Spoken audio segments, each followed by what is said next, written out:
مریم Alan کی پکار، ایک معصوم بچی جس نے بچوں کے حقوق کی بنیاد رکھی۔ 19ویں صدی کے آخری برسوں میں نیو یارک کا علاقہ ہیلز کچن غربت، بیماری اور تنگ و تاریک مکانوں کی علامت تھا۔ گلیاں گند سے بھری رہتیں، بچے ننگے پاؤں سردی اور بھوک میں بھٹکتے، اور کئی خاندان زندہ رہنے کی جنگ لڑتے دکھائی دیتے۔ انہی خوفناک حالات میں ایک ننھی جان رہتی تھی جس کی داستان نے دنیا کو ہلا کر رکھ دیا۔ اس بچی کا نام تھا مریم ایلن ولسن۔ مریم ایلن 1866 میں پیدا ہوئی۔ باپ کا سایہ بچپن میں ہی الفاٹے گیا اور وہ فوسٹر سسٹم کے حوالے کر دی گئی۔ یہ نظام، جو بظاہر بچوں کی حفاظت کے لیے بنایا گیا تھا، اس وقت انتہائی کمزور اور غیر محفوظ تھا۔ صرف 10 برس کی عمر میں مریم ایک ایسے گھر میں پہنچ گئی جو اس کے لیے جیل سے کم نہ تھا۔ اس کے فوسٹر والدین نے اسے ناقابل تصور ظلم کا نشانہ بنایا۔ اسے کوڑوں سے مارا جاتا، کینچی سے جسم پر کٹ لگائے جاتے، پرانے چیتھروں میں کپڑے پہنائے جاتے، کھانے کو کچھ نہ دیا جاتا اور اسے ایک اندھیرے کمرے میں بند کر دیا جاتا جہاں سورج کی روشنی بھی اس کے لیے خواب بن چکی تھی۔ گھنٹوں بلکہ دنوں تک وہ اس کمرے میں بھوکی پیاسی رہتی، اس کے ننھے دل پر خوف کا سایہ چھایا رہتا۔ محلے والے اس کی چیخیں سنتے لیکن کوئی زبان کھولنے کی ہمت نہ کرتا۔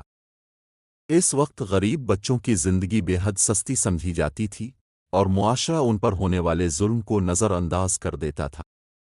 اسی دوران ایک بہادر خاتون، ایٹا اینجل ویلر، نے مریم کو دیکھا۔ اس کی کمزور حالت، زخموں سے بھرا جسم اور خوف زدہ آنکھیں دیکھ کر ویلر کا دل دہل گیا۔ اس نے خاموش رہنے کے بجائے حقیقت کی کھوج لگائی اور پھر مدد کے لیے ایک غیر متوقع شخصیت کا دروازہ کھٹکھٹایا، ہنری برگ، جو اس وقت جانوروں پر ظلم روکنے کے لیے کام کرنے والی تنظیم ACCA کے بانی تھے۔ اس دور میں بچوں کے لیے کوئی قانونی تحفظ موجود نہیں تھا۔ ویلر اور برگ نے عدالت میں یہ جرأت مندانہ دلیل دی کہ جب جانوروں کو قانون کے ذریعے تحفظ دیا جا سکتا ہے تو ایک انسان، وہ بھی معصوم بچی، کیوں محفوظ نہ ہو؟ یہ مقدمہ اپنی نوعیت کا پہلا مقدمہ تھا جس نے پوری قوم کو جھنجھوڑ دیا۔ اپریل 1874 میں مریم ایلن کو عدالت میں لایا گیا۔ وہ دبلی پتلی، زخموں سے بھری اور خوف سے کانپ رہی تھی، مگر اس نے ہمت دکھاتے ہوئے اپنی داستان ظلم بیان کی۔ اس کی گواہی نے جج اور سامعین کو رلا دیا۔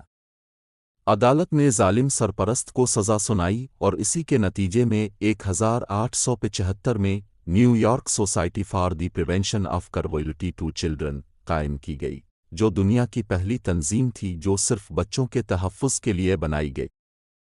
اس فیصلے کے بعد مریم کو ویلر کے رشتہ داروں کے پاس بھیج دیا گیا جہاں اس نے محبت اور سکون کے ساتھ زندگی گزاری۔ جوانی میں شادی کی، بچے پیدا کیے اور 92 برس کی عمر تک زندہ رہی۔ اس کا دردناک بچپن ایک عالمی تحریک کا آغاز بن گیا۔ آج جو بھی بچوں کے تحفظ کے قوانین موجود ہیں، ان کی بنیاد اسی لمحے میں رکھی گئی تھی جب ایک خوف زدہ مگر بہادر بچی نے عدالت میں اپنی آواز بلند کی۔ مریم ایلن کی کہانی ہمیں یہ سبق دیتی ہے کہ بچوں کے حقوق کو کبھی نظر انداز نہیں کرنا چاہیے۔ غربت، ظلم اور تشدد میں پلنے والے یہ معصوم بچے معاشرے کے سب سے زیادہ کمزور اور بے سہارا طبقے ہیں۔ اگر ہم خاموش رہیں تو نہ جانے کتنی مریم ایلن دنیا میں ظلم سہتے سہتے اپنی جان کھو بیٹھیں گی۔ اس کہانی کو سنانا اور یاد رکھنا ہر دور میں ضروری ہے تاکہ ہم ایسے معاشرے کی تعمیر کر سکیں جہاں ہر بچہ محفوظ، مطمئن اور خوشحال زندگی گزار سکے۔